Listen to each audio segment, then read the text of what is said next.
بسم اللہ الرحمن الرحیم لا علم لنا الا ما علمتنا قال سبحانه وتعالى في مقام آخر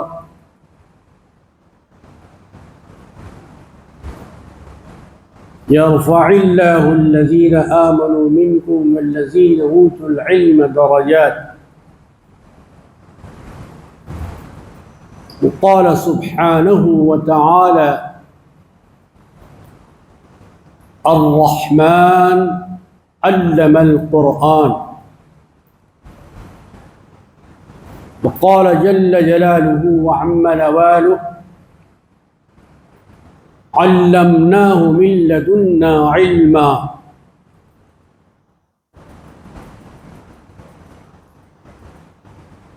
قال سبحانه وتعالى في شأن حبيبه المصطفى ورسوله المجتبى صلى الله عليه وسلم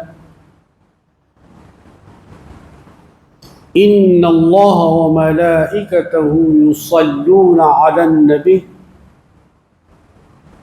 يا أيها الذين آمنوا صلوا عليه وسلموا تسليما اللهم صل على سيدنا وشفيعنا وحبيبنا ومولانا محمد كلما ذكره الذاكرون وكلما غفل عن ذكره الغافلون وصل على جميع الأنبياء والمرسلين وعلى الملائكة المقربين وسلم تسليما كثيرا كثيرا سبحان ربك رب العزة عما يصفون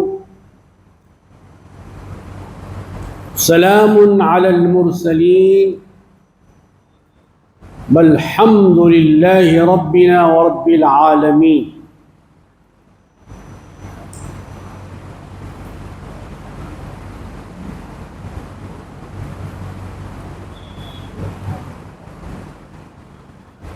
اللہ کی ایک مخلوق جس کا نام ملائکہ ہے،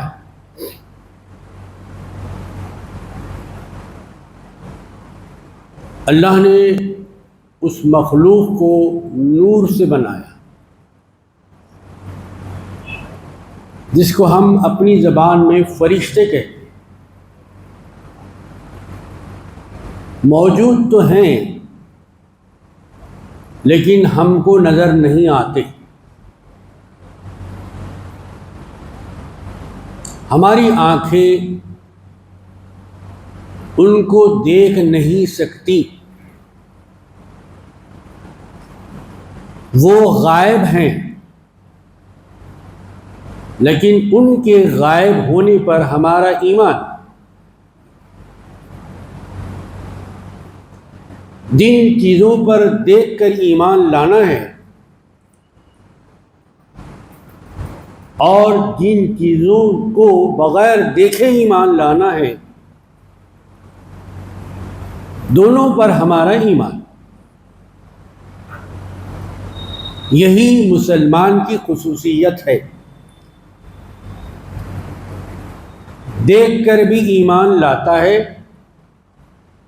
بغیر دیکھے بھی ایمان لاتا ہے۔ غیب ایمان لانے کی چیز ہے، غیب بحث کرنے کی چیز نہیں ہے۔ لوگ غیب پر ایمان لانے کے بجائے غیب پر بحث کرنے میں زیادہ دلچسپی لیتے ہیں۔ دلچسپی تو غیب پر ایمان لانے میں ہونی چاہیے۔ آمنت باللہ وملائکتہ، میں نے مان لیا، تسلیم کر لیا قبول کر لیا کہ ایک ذات ہے،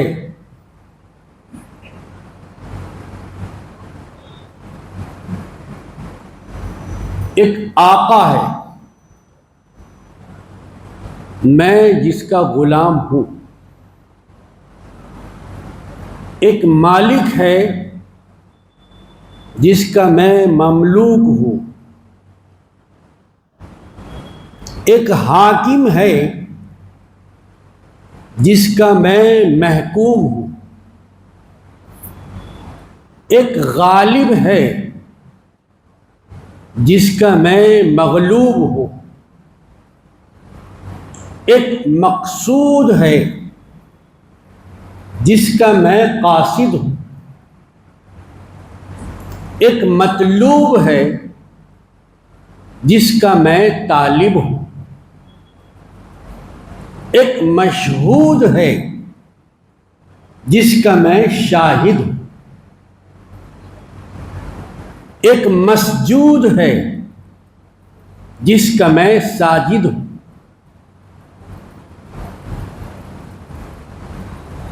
آمنت باللہ میں یہی کہا جا رہا ہے، کہا نہیں جا رہا ہے بلکہ تسلیم بھی کیا جا رہا ہے۔ آمنت میں ایمان لایا، میں مان لیا، اب میں کوئی بحث نہیں کروں گا، اب میں کوئی اعتراض نہیں جتاؤں گا،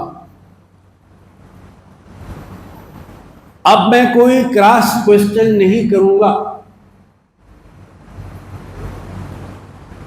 میں نے اس ایمان کا اپنی زبان سے اقرار کیا۔ میں نے زبان سے اقرار کرنا بھی ضروری ہے، زبان نے تو اقرار کر دیا، لیکن سینے کے اندر جو گوشت کا لوتھڑا ہے جس کا نام اللہ نے قلب رکھا ہے، قلب کیوں رکھا ہے اس کا نام؟ یہ الٹتا پلٹتا رہتا ہے، ایک حالت میں نہیں رہتا۔ انقلاب کو انقلاب اس لیے کہتے ہیں کہ سب الٹ پلٹ ہو جاتا ہے۔ کیا اس دل نے بھی آمنتو کا اقرار کیا؟ تو زبان سے جو کہا جائے گا اس کا نام اقرار ہوگا، دل سے جو کہا جائے گا اس کا نام اقرار نہیں بلکہ تصدیق ہوگا۔ کیا آپ دل سے تصدیق کرتے ہیں؟ جو زبان سے کہہ رہے ہیں وہ دل سے بھی مانتے ہیں؟ تو زبان کے ماننے کا نام الگ ہے جس کو اقرار کہتے ہیں، دل کے ماننے کا نام الگ ہے، اس کو تصدیق کہتے ہیں۔ تصدیق، صداقت نامہ اسی سے ہے۔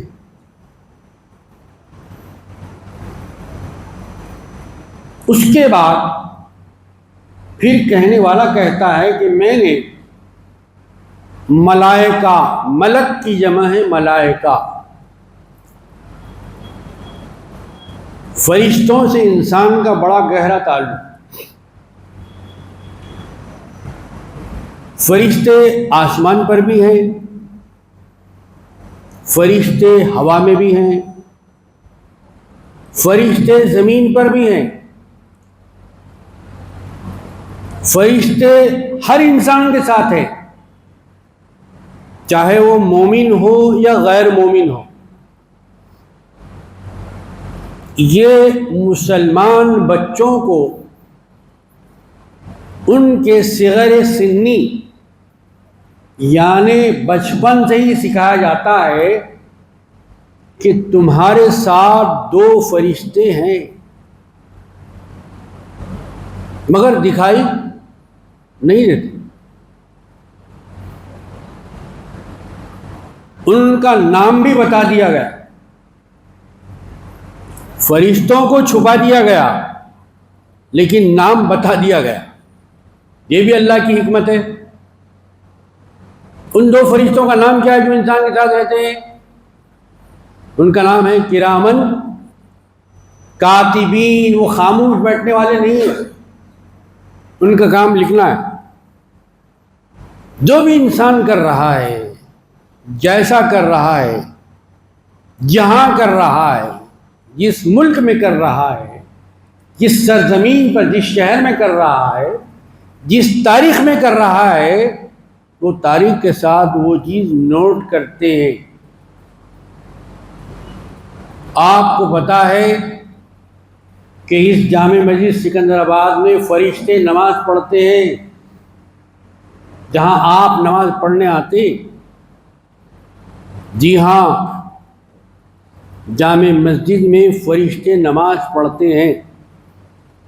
اس کا ثبوت حدیث شریف میں موجود ہے۔ اب یہ الگ بات ہے کہ مسجد میں رہنے کے باوجود ہماری اور ان کی ملاقات نہیں ہوتی، مگر وہ جامع مسجد میں اس وقت بھی موجود ہیں، یہ یقین ہونا ہے آپ کو۔ اور ایسے موجود ہیں کہ جو جامع مسجد میں داخل ہو رہے ہیں ان کا نام اپنے رجسٹر میں لکھ رہے ہیں۔ یہ ڈیوٹی اللہ تعالیٰ نے ان کے ذمے لگائی ہے۔ جو جمعہ کی نماز ادا کرنے کے لیے آ رہا ہے، باری باری سے ان کا نام لکھا جائے۔ اب ایک ساتھ کئی آدمی داخل ہو رہے ہیں جامع مسجد میں، تو کس کس کا نام لکھیں گے؟ وہ تیزی سے لکھنا پڑے گا، تو مطلب ان کے لکھنے میں اسپیڈ بھی ہے، تیزی بھی ہے، جلدی جلدی بھی لکھتے ہیں۔ ورنہ ایک کا نام لکھا گیا اور دو کا چھوٹ گیا، اور دو کا لکھا گیا تین کا چھوٹ گیا، ایسا تو نہیں ہو سکتا۔ تو بہرحال یہ جو فرشتے، جس مخلوق کا نام ہے، بہت ہی پاک، بے گناہ ہوتے ہیں۔ انسان ہی ہے جو انسان ہو کر اپنے انسانوں کا، بھائیوں کا قتل کرتا ہے، انسانوں کا خون کرتا ہے، ایک انسان ہو کر دوسرے انسان سے جھوٹ بولتا ہے، دھوکہ دیتا ہے، یتیموں کا مال لوٹ لیتا ہے، اور تھوڑے عرصے سے تو جھوٹ میں اتنا اضافہ ہو گیا ہے، اس کو جائز سمجھ لیا گیا۔ جھوٹ کو گناہ سمجھنا اور کرنا الگ بات ہے، لیکن جھوٹ کو جائز سمجھنا یہ اسلام سے نکال دیتا ہے۔ اس زاویے سے بھی ذرا اپنی زندگی کو دیکھنا ہے کہ کیا صرف جمعے کے دن ہم جھوٹ سے بچے رہیں، باقی 6 دن جو چاہے بول سکتے ہیں؟ نہیں بولتے۔ ہماری زبان بھی پابند ہے، سننے میں ہمارے کان بھی پابند ہے، کوئی حرکت کرنے میں ہمارے ہاتھ بھی پابند، کہیں پر جانے آنے میں ہمارے پیر بھی پابند ہے۔ ہر چیز دیکھ نہیں سکتے، جو حلال ہے وہی دیکھنا ہے۔ آنکھ بھی پابند ہے۔ یہ آدمی پابند ہے، بولنے کا مطلب صرف زبانی پابندی نہیں بلکہ سر سے لے کر پیر تک پابند ہے۔ کس کا پابند ہے؟ اللہ کے حکموں کا پابند، رسول اللہ صلی اللہ علیہ وسلم کے احکام کا پابند، قرآن شریف کی آیتوں کا پابند، سرکار دو عالم صلی اللہ علیہ وسلم کی سنتوں کا پابند ہے، پابند۔ تو بہرحال یہ پابندی انسان کے لیے ضروری ہے. صرف ایک عالم کو پابندی کرنا ضروری نہیں ہے. یہ پابندی مفتی صاحب کے لیے نازل نہیں کی گئی، یا حافظ صاحب ہی یہ پابندی نہیں کریں گے، بلکہ ہر وہ آدمی جو اپنے آپ مسلمان کہتا ہے اور کوئی فارم بھرنے کے لیے آتا ہے تو اس کو کہتا ہے کہ میں مسلمان ہوں، ہر اس کے لیے یہ پابندی ضروری. تو فرشتے ہمارے ساتھ ہیں. اللہ تعالیٰ نے جب انسان کو، سب سے پہلے انسان، ان سے پہلے کوئی انسان نہیں ہے دنیا کی معلوم تاریخ میں، ان کا نام بتایا گیا حضرت آدم علیہ السلام. جب آدم علیہ السلام کو اللہ تعالیٰ نے پیدا فرمایا تو جو پہلے سے موجود تھے فرشتے، نور والے تھے، اس مخلوق سے اللہ تعالیٰ نے فرمایا کہ بھائی آدم کے سامنے جھک جاؤ. فرشتے تو اللہ تعالیٰ کے سامنے جھکتے تھے، سجدہ کرتے تھے،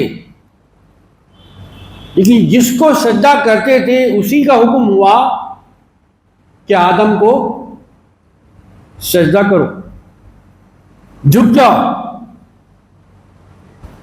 اب یہاں بہت بڑا امتحان تھا فرشتوں کا. فرشتوں نے یہ نہیں دیکھا کہ کس کے سامنے جھکنا ہے، یہ نہیں دیکھا کہ یہ تو آدم ہے، یہ تو خدا نہیں ہے. انہوں نے یہ دیکھا کہ حکم کون دے رہا ہے، حکم کس کا ہے. حکم کی، حاکم کی اہمیت ہے، ذات اور بات کی اہمیت. اللہ پاک حکم دے رہا ہے، اللہ پاک کی اطاعت لازم ہے، واجب ہے، چاہے گھر میں رہے، چاہے شادی کی محفل میں رہے، چاہے کاروبار کریں، چاہے زمین پر رہیں، چاہے آپ ہوا میں اڑ رہے ہیں. ہر جگہ کے لیے آپ نے تسلیم کیا، آمنت باللہ، میں نے اللہ کو تسلیم کیا. ایسا نہیں کہ زمین پہ تسلیم کیا، ہوا میں تسلیم نہیں کیا، مشرق میں قبول کیا، مغرب میں قبول نہیں کیا تو وہاں جا کے جو چاہے کروں گا، ایسا نہیں. کلی طور پر، ٹوٹلی طور پر، مجموعی طور پر ہمیشہ ہمیشہ کے لیے آپ نے قبول کیا، قبول کیا، قبول کیا. ایمان لایا جی. تو فرشتوں نے اللہ تعالیٰ کے حکم میں حضرت آدم علیہ السلام کو سجدہ کیا، یعنی جھک گئے. آدم علیہ السلام آدمی تھے، خدا نہیں تھے. اب اس کا مطلب کیا ہوا؟ کیا وہ سجدہ حضرت آدم علیہ السلام کو تھا؟ حالانکہ آدم علیہ السلام غیر اللہ ہیں، مگر اسی غیر اللہ کو فرشتے ملائکۃ اللہ سجدہ کر رہے ہیں. کیا سمجھ کے کر رہے ہیں؟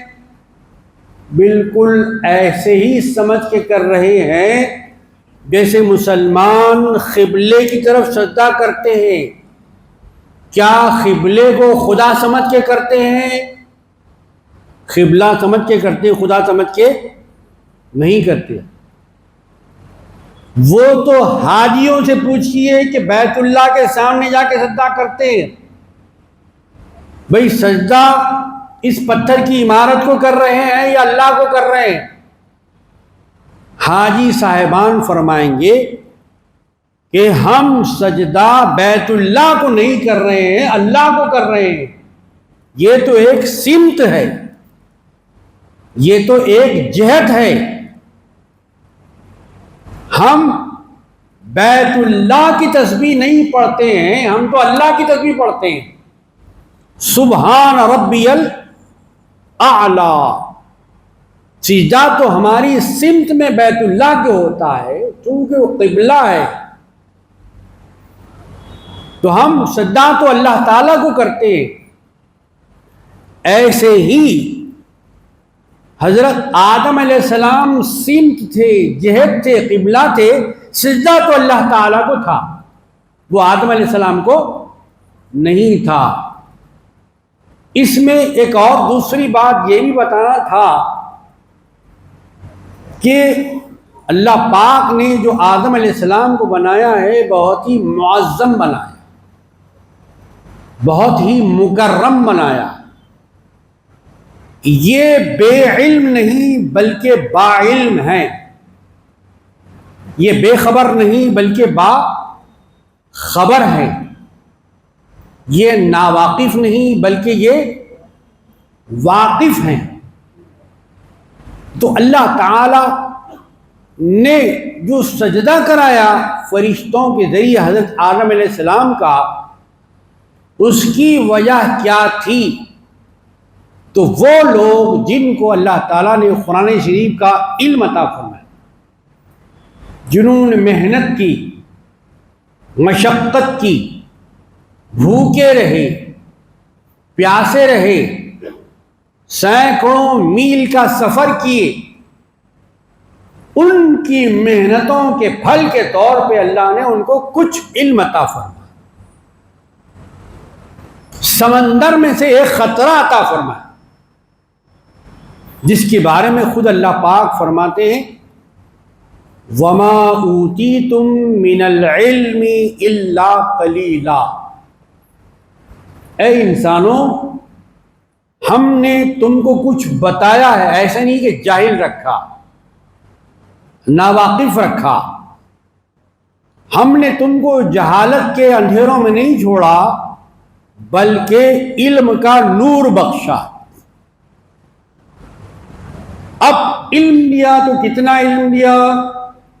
اللہ نے خود اس کی کیفیت بتا دی کہ ہم نے تم کو قلیل علم دیا، قلیل، کثیر علم نہیں دیا. عربی میں قاف سے قلیل کہا جائے تو کم کے معنی ہوتے ہیں، خے سے قلیل کہا جائے تو دوست کے معنی ہوتے ہیں. اس لیے تجوید سیکھنا ضروری ہے کہ کہیں قرآن شریف میں آپ قاف کی جگہ خے نہ پڑھ لیں، معنی بدل جائے، ایمان کا کفر ہو جائے، کفر کا ایمان، جی نیکی کا بدی. تو آپ کو قرآن شریف پڑھنے کا طریقہ سکھایا گیا. جنہوں نے سیکھ لیا ہے انہوں نے اچھا کیا، اور جنہوں نے نہیں سیکھا انہوں نے برا کیا. ابھی بھی وقت نہیں گیا ہے. شادیوں میں 8-8 گھنٹے، ایک رات ہماری گزر جاتی ہے، باتوں میں گزر جاتی ہے، رسموں میں گزر جاتی ہے، مہندیاں لگانے میں گزر جاتی ہے، چکسا ہلدی میں گزر جاتی ہے. کیا خدا کی کتاب کو سیکھنے کے لیے ہمارے پاس وقت نہیں نکلتا؟ دوستوں کے لیے ہمارے پاس وقت نکلتا، منڈی پارٹی کے لیے ہمارے پاس وقت نکلتا ہے، گانا پارٹی کے لیے ہمارے پاس وقت نکل سکتا ہے، ٹی پارٹی کے لیے وقت ہمارے پاس نکل سکتا ہے. اگر وقت نکل نہیں سکتا تو قرآن سیکھنے کے لیے وقت نکل نہیں سکتا. اب یہ خوشی کی بات ہے یا افسوس کی بات ہے میں نہیں کہتا. بہرحال فرشتوں نے جو سجدہ حضرت آدم علیہ السلام کو کیا ان کے اندر علم تھا، اگرچہ کہ فرشتوں کے پاس نور ہے، مگر اللہ نے بتایا کہ علم کی فضیلت کچھ اور چیز رکھتی ہے. دیکھیے، مال کو چور چرا سکتا ہے لیکن علم کو چور چوری نہیں کر سکتا.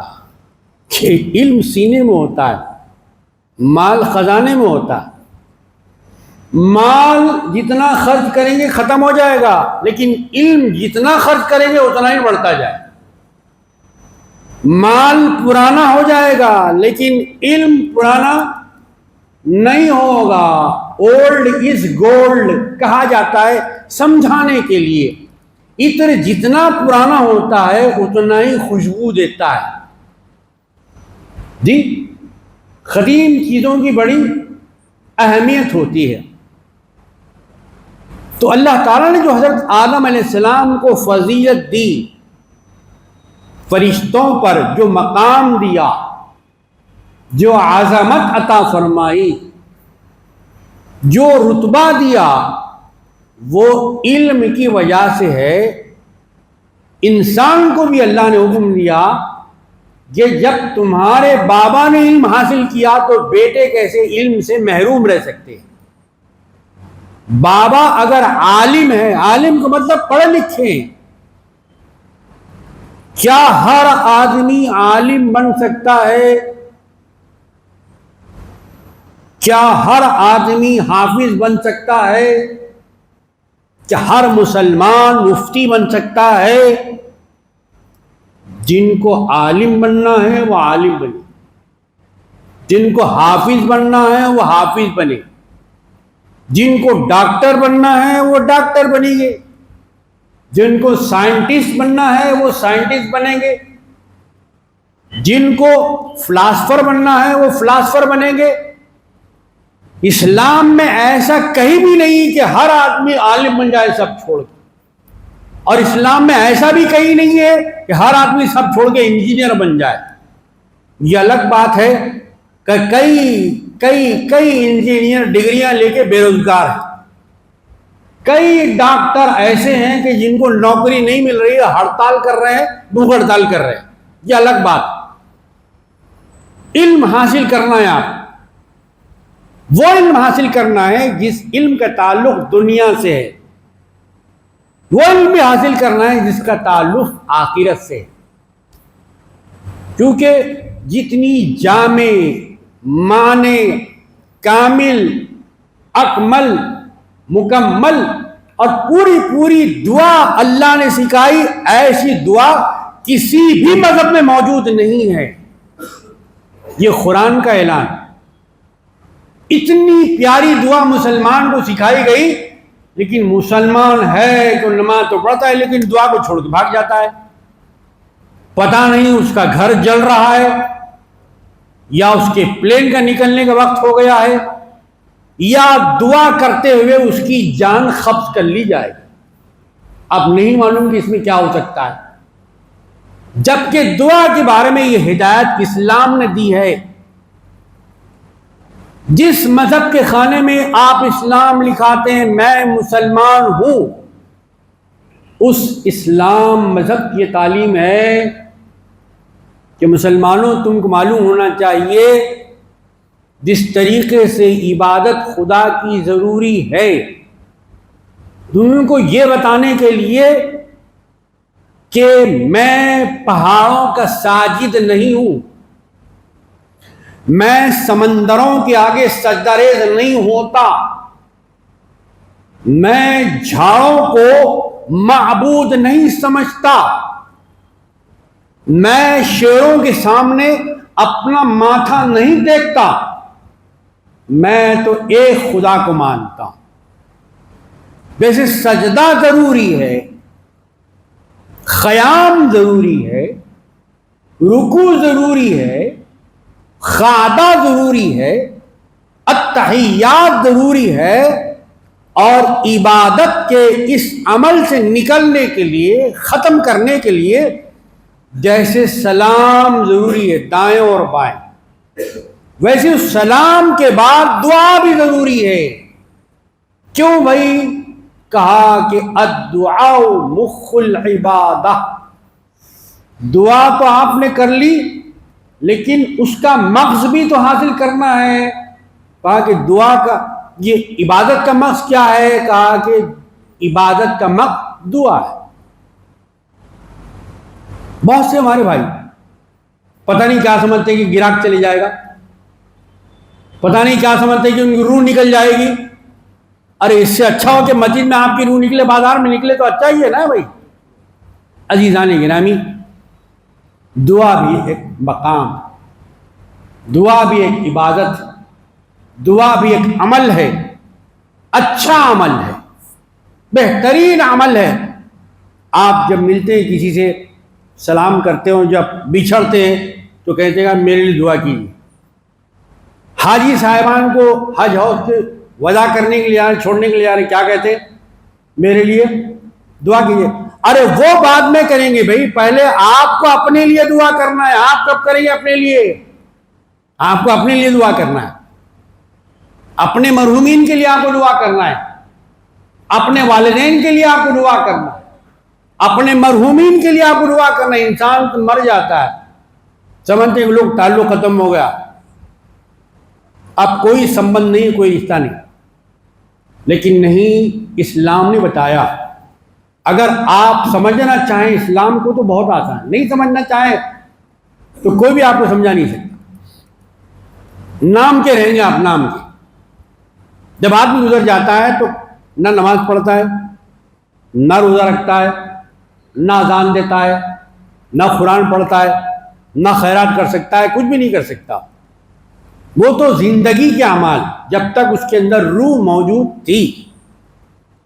اب روح نکل گئی ہے تو بالکل بے حس اور بے حرکت بن گیا ہے، پڑ گیا ہے۔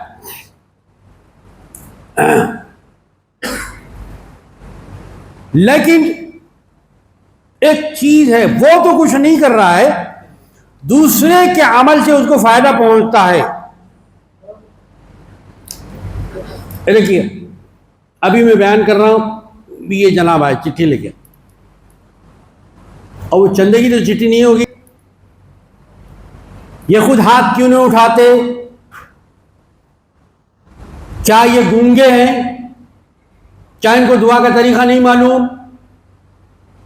قبلے کو پیٹ کر کے یا منہ کر کے دعا کرنا نہیں معلوم؟ عربی نہیں آتی تو اردو بھی نہیں آتی، اردو بھی نہیں آتی تو انگلش بھی نہیں آتی، کسی زبان میں کیجئے، خدا ہر زبان میں سننے والا ہے۔ پاک ہو کے دعا کیجئے، رو کے دعا کیجئے۔ حدیث میں پیغمبر پاک نے یہ بھی فرمایا صلی اللہ علیہ وسلم، رونا نہیں آتا تو کم از کم رونے کی صورت بنا لے، اللہ تیری دعا کو قبول کر لے۔ بندوں کے سامنے جا کے روتے ہیں ہم، ان کے سامنے گڑ گڑاتے ہیں ہم، ان کے سامنے ہاتھ پھیلاتے ہیں، لیکن خدا سے مانگتے ہوئے شرم آتی ہے۔ اس شرم پر ہمیں شرم آنی چاہیے، اس شرم پر ہمیں شرم آنی چاہیے کہ بندوں کے سامنے ہاتھ پھیلاتے ہوئے ہمیں شرم نہیں آتی، لیکن خدا سے مانگتے ہوئے شرم آتے۔ عزیزان گرامی، بتا گیا کہ باپ تو چلا گیا، اب وہ کچھ نہیں کر سکتا، بے حس و حرکت ہے، لیکن اس کی جو اولاد ہے جنہوں نے اس مرحوم کا ترکہ پایا، مکان، بلڈنگ، سونا چاندی، بینک، روپیہ پیسہ، لینا دینا سب کچھ پایا ہے، خالی وہ پیسے کھا کے مزے اڑا لیں گے، عائش کر لیں گے۔ ارے نہیں بھائی، اس مرحوم کے لیے کچھ کرنا ہے۔ کیا کرنا ہے؟ کچھ نہ کرو، کم ہاتھ تو اٹھا کے دعا کر دو کہ اللہ اس کو بخش دے، اس کو جنت میں جگہ عطا فرما۔ یہ دعا امام صاحب کرنا ہی ضروری نہیں ہے، یہ بات ہم آج تک سمجھے ہی نہیں۔ یہ دعا خطیب صاحب کرنا ہی ضروری نہیں ہے۔ باپ کے لیے بیٹا دعا کر سکتا ہے، جائز ہے، اسلام میں حرام نہیں ہے، لیکن کوئی بھی نہیں کرتا۔ لا کے چھٹی دیتے امام صاحب کو، امام صاحب آپ ہی دعا کرو۔ ارے کیوں نہیں کر سکتے؟ آپ کھاتے نہیں ہیں، اچھے برے کی تمیز نہیں ہے آپ کو، خیر و شر کا فرق نہیں ہے آپ کے پاس، آگ اور گلدار آپ کے لیے دونوں برابر ہیں۔ اگر دونوں میں انگار میں پھولوں میں جانے کے لیے کہا جائے تو کہاں جائیں گے آپ؟ پھولوں میں جائیں گے، انگار میں جائیں گے؟ اتنی تو تمیز ہے نا آپ کو، اتنا تو فرق جانتے ہیں نا آپ۔ تو وہ بیٹا جو خوش نصیب اپنے باپ کے لیے دعا کرتا ہے تو وہ بیٹے کی دعا باپ کے لیے اللہ تعالیٰ قبول فرماتا ہے۔ وَلَدٌ صَالِحٌ يَدْعُو لَهُ، یہ حدیث شریف کے الفاظ ہیں جو حدیث شریف کے اندر آئے ہیں۔ وہ بیٹا کتنا خوش نصیب ہے، وہ باپ بھی کتنا خوش نصیب ہے جس کے لیے دوسرے نہیں، پہلے خود بیٹا دعا کر رہا ہے. بیٹا دعا کا زیادہ حقدار ہے. نماز جنازہ بھی اماموں کو پڑھانا نہیں ہے، خطیبوں کو پڑھانا ضروری نہیں ہے، حافظ صاحب کا آنا ضروری نہیں ہے. سب سے پہلے نماز جنازہ پڑھانے کا حق بیٹے کو ہے. بیٹا پڑھائے نماز جنازہ. کیوں نہیں سیکھا؟ گناہ تو یہی ہے. کیوں حاصل نہیں کیا؟ غلطی تو یہی ہے. باپ کی نماز جنازہ پڑھانے کا حق بیٹے کو ہے، اس کے بعد سب کو ہے. مثال مجھے نہیں آتی تو سب سے بڑا عذر ہے، سب سے بڑی غلطی ہے، سب سے بڑا گناہ ہے. کیوں نہیں سیکھا آپ نے؟ سب سیکھا آپ نے، یہ کیوں نہیں سیکھا؟ عزیزان محترم، تو اسلام ہم کو کیا سکھاتا ہے اور ہم کیا سیکھ رہے ہیں؟ معاشرے کے اندر ایسے رسومات ہم نے بنا لیے کہ یہ کام یہی کریں گے، ہم نہیں کر سکتے، جبکہ وہ کام ہر مسلمان کو کرنا ہے. بھائی ہر مسلمان کو کرنا ہے، ہر صاحب ایمان کو کرنا ہے. ہاں، جن کاموں کے لیے آپ نے مقرر کر دیا ہے آپ کے اندر وہ طاقت نہیں ہے، اتنا علم نہیں ہے، اتنی معلومات نہیں ہے، اتنا تقویٰ نہیں ہے، اتنی پرہیزگاری نہیں ہے، آپ اس کے اہل نہیں ہیں، اہل نا اہل ہیں. آپ اپنی نا اہلیت کا اقرار کر لیں، اعتراف کر لیں، تو پھر اہل کے حوالے وہ کام آپ کر سکتے ہیں. بہرحال ایک پیغمبر نے دعا کی کہ پروردگار میں تیری قدرت کا ایک کرشمہ دیکھنا چاہتا ہوں. اللہ پاک نے فرمایا کہ فلاں مقام پر جائیے، میری قدرت کا کرشمہ دکھے. وہ جو تھے نبی اللہ کے چنے ہوئے، لوگوں کے چنے ہوئے کو پیغمبر نہیں کہا جاتا، اللہ کے چنے ہوئے کو پیغمبر کہا جاتا. لوگوں کے بنانے سے پیغمبر نہیں بنتے، اللہ کے بنانے سے پیغمبر بنتے ہیں. قرآن حفظ کر کے ایک مسلمان حافظ بن سکتا ہے، علم حاصل کر کے ایک مسلمان عالم بن سکتا ہے، فتوے کا کورس کر کے ایک مسلمان مفتی بن سکتا ہے، خطابت کا کورس کر کے ایک مسلمان خطیب بن سکتا ہے. لیکن کتابیں پڑھ کے ایک آدمی پیغمبر نہیں بن سکتا. تو بہرحال اللہ تعالیٰ نے اپنی قدرت کا کرشمہ دکھانے کے لیے کہا کہ فلاں مقام پر جائیے. تو پیغمبر ان کے جو خدمت گزار تھے ان کا نام بھی قرآن شریف کے اندر آیا ہے. تو ان کو ساتھ لے کر اور ان کے ہاتھوں میں توشہ دے کر، کیونکہ سفر کرنا تھا، سفر توشے کے بغیر نہیں ہوتا، جا رہے. جب جا رہے تھے ایک مقام پر تھوڑی دیر آرام کرنے کے لیے رکے ہو، کچھ لیٹ گئے، کچھ بیٹھ گئے. پھر جب آرام مل گیا تو پھر آگے کا سفر شروع ہوا.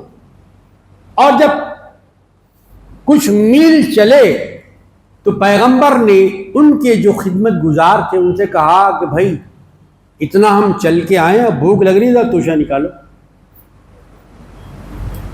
جب ان کی جو خدمت گزار تھے انہوں نے کہا میرے آقا، میرے مالک، پیغمبر خدا، نبی زماں، میری اس بھول کو معاف فرمائیے، میری اس خطا سے درگزر کیجئے کہ میں آپ سے بتانا بھول گیا. کیا بھول گیا؟ جہاں ہم پہلے ٹھہرے تھے آرام کرنے کے لیے، وہاں ہمارا توشہ کھل گیا. میں نے نہیں کھولا، کھل گیا.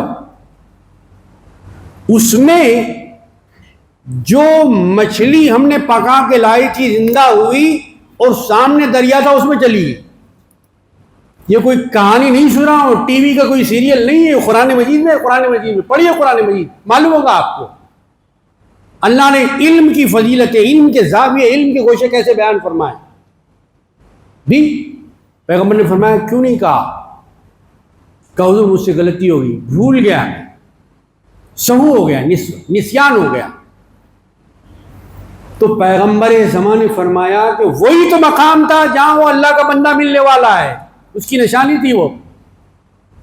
چلو پھر پلٹ کے واپس، پھر پلٹ کے وہ پیغمبر وقت اور ان کے جو خدمت گزار تھے وہ دونوں آئے، جب اس مقام پر آئے جہاں پہلے آرام کیے تھے تو پھر قرآن شریف میں آتا ہے فَوَجَدَا عَبْدًا مِّنْ عِبَادِنَا، تو ان دونوں نے یعنی پیغمبر اور ان کے خدمت گزار نے وہاں پر ایک بندہ پایا۔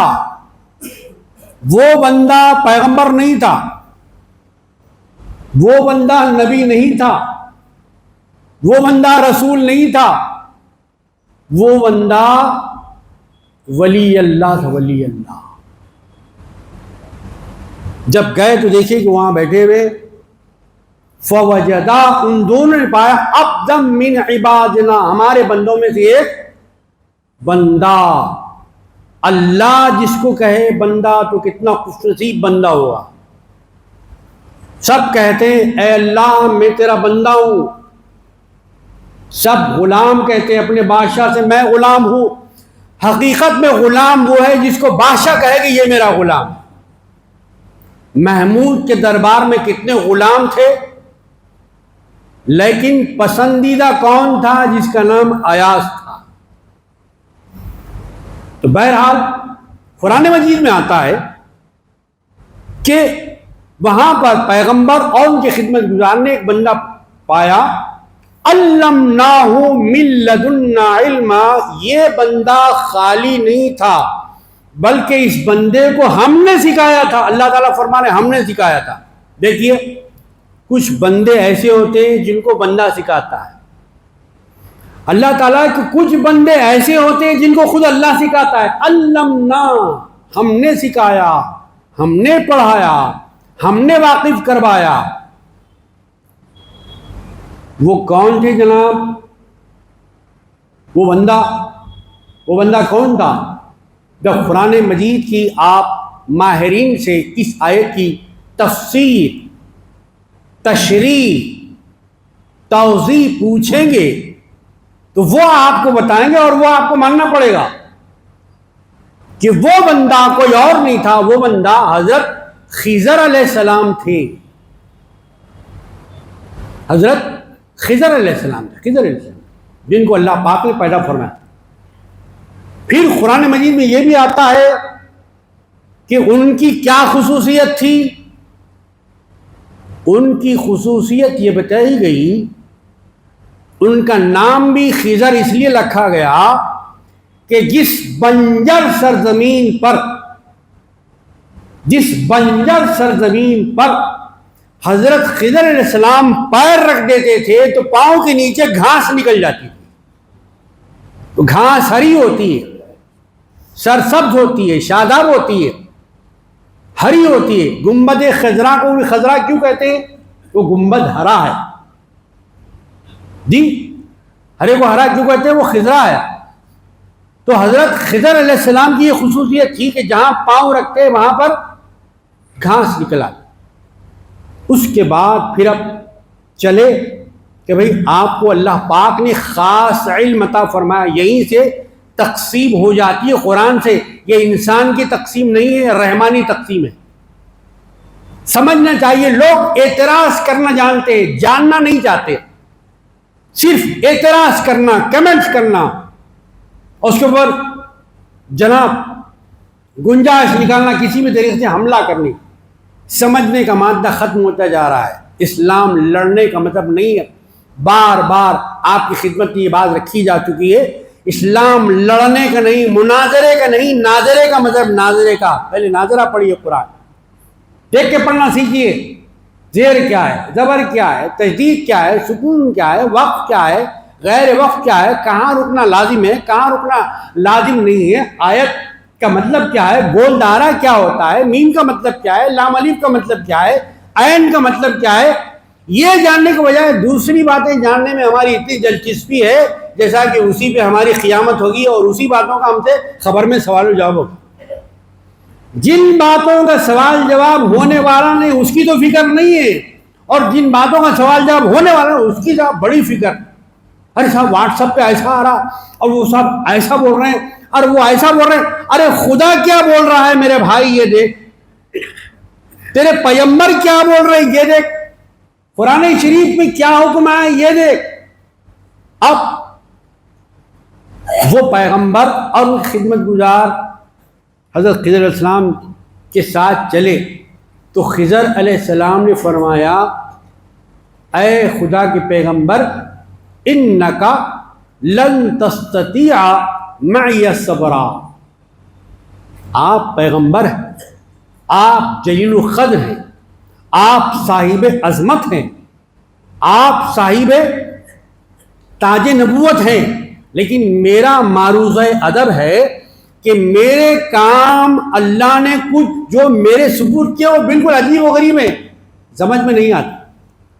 اس واسطے جب میں وہ کام کروں گا تو آپ اس پر قابو نہیں رکھ سکیں گے, بے قابو ہو جائیں, صبر نہیں فرمائیں گے. نہیں صاحب میں آپ کے ساتھ رہنا چاہ رہا ہوں. جناب اب وہ پیغمبر اور ان خادم چلے خضر علیہ السلام کے ساتھ, جا کر ایک کنارے سے دوسرے کنارے دریا کے جانا تھا, کشتی میں بیٹھ گئے. یہ پورا قصہ قرآن شریف میں ہے, پڑھیے آپ, پوچھیے کتاب صاحب سے, عالم صاحب سے پوچھیے جا کے کہ صاحب جامعہ سکندرآباد میں خطبے میں ایسا بول رہے تھے اردو کے, کیا ایسا واقعی ہے؟ تصدیق کیجیے, تصدیق کم از کم اس ہیلے سے تو آپ کے علم میں آئے گا. جی تو وہ تینوں بیٹھ گئے. خضر علیہ السلام کیا کرے, وہ کشتی کا تختہ اکھاڑ دیے. پانی میں جا رہی تھی, زمین پہ نہیں جا رہی تھی, کشتی پانی پہ چلتی ہے زمین پہ نہیں چلتی. تختہ اکھاڑ دیے. جب یہ تختہ اکھاڑ کے دیکھے حضرت خضر علیہ السلام کو, وہ پیغمبر نے کہا کہ خضر کیا کرتے ہو, یہ بیچارے کشتی والوں نے ہم سے کرایہ بھی نہیں لیا اور انہی کشتی کو آپ خراب کر رہے ہیں. تو خضر علیہ السلام نے کہا, اے پیغمبر زمان, میں نے پہلے ہی عرض کیا تھا کہ انکا لن تستطیع معی, میرے ساتھ رہ کر میرے کاموں پر آپ خاموش نہیں بیٹھ سکتے. آپ وہ کر رہے ہیں جس کا آپ کو حکم ہوا, میں وہ کر رہا ہوں جس کا مجھے حکم ہوا. نہ آپ حکم خدا سے نکلے نہ میں حکم خدا سے نکلے. بہرحال اللہ تعالیٰ نے فرمایا کہ ہم نے سکھایا. تو علم ایسی چیز ہے جسے سیکھنا ضروری ہے. اوقاف کا اگر کوئی معاملہ آپ کے پاس آ جائے تو اوقاف کے احکامات سیکھنا آپ کو ضروری ہے. جب بالغ ہو گئے آپ تو بالغ ہونے پر اسلام کے کیا احکامات ہیں آپ کو جاننا ضروری ہے. جب آپ کی شادی ہو گئی تو شادی میں میاں بیوی کے کیا حقوق ہے آپ کو جاننا ضروری ہے. جب آپ تجارت کرنے کے لیے مارکیٹ میں اترے ہیں تو مارکیٹ کا اتار چڑھاؤ جاننا آپ کے لیے ضروری ہے. مال کہاں سے آ رہا ہے, کہاں جا رہا ہے, کتنے میں خریدنا ہے, کتنے میں بیچنا ہے, کتنا نفع لینا ہے اور کتنا نفع خریدنے والے کو دینا ہے, یہ سب جاننا آپ کو ضروری ہے. جب حج کو جا رہے ہیں تو حج کے مسائل سیکھ کے جانا. خالی پیسے سے حج نہیں ہوتا, دولت سے حج نہیں ہوتا, حج کے مسائل آپ کو سیکھنا پڑے گا. دولت سے آپ بکرا خرید سکتے ہیں لیکن قربانی کا طریقہ نہیں سیکھتے. قربانی کا طریقہ آپ کو علم لینا پڑے گا. کیا اندھا لٹایا جائے بکرے کو, جانور کو پانی پلایا جائے نہیں پلایا جائے, یا ایک ہی مار میں 2 ٹکڑے کر دیا جائے, یا سلیقے سے پانی پلا کے قبلہ رخ سے قربان کیا جائے, یہ سب آپ کو سیکھنا پڑے گا. یہ علم ہے بھائی. جب تک کہ آپ کی قربانی نہیں ہوگی تو علم بہت ضروری ہے, یہ سیکھنا ضروری ہے. اس وقت میں کچھ علوم کے مدرسے کھل گئے, کچھ علوم کے مدرسے شوال میں کھل گئے. یا ان مدرسوں میں ڈالیے یا ان مدرسوں میں ڈالیے. بہرحال اپنے بچوں کو جاہل مت رکھیے، دنیا سے غافل مت رکھیے۔ جو رک گئے وہ کچل گئے، جو جستجو کرے، جو محنت کرے، جو علم حاصل کیے وہ آگے بڑھے۔ اپنی نسلوں کی فکر کیجئے، زمین دلائیے، پلاٹ دلائیے، سونا دلائیے، چاندی دلائیے، لیکن سب سے پہلے ان کی گود میں علم لائیے، اچھا برا بتائیے، چھوٹے بڑوں کا ادب و احترام بتائیے، ان کو خدا کا خوف بتائیے، رسول اکرم کی سنت بتائیے، قرآن شریف پڑھنا سکھائیے۔ اللہ تعالیٰ اس پر عمل کرنے کی ہمیں توفیق رفیق عطا فرما۔ وآخر دعوانا ان الحمد للہ رب العالمین۔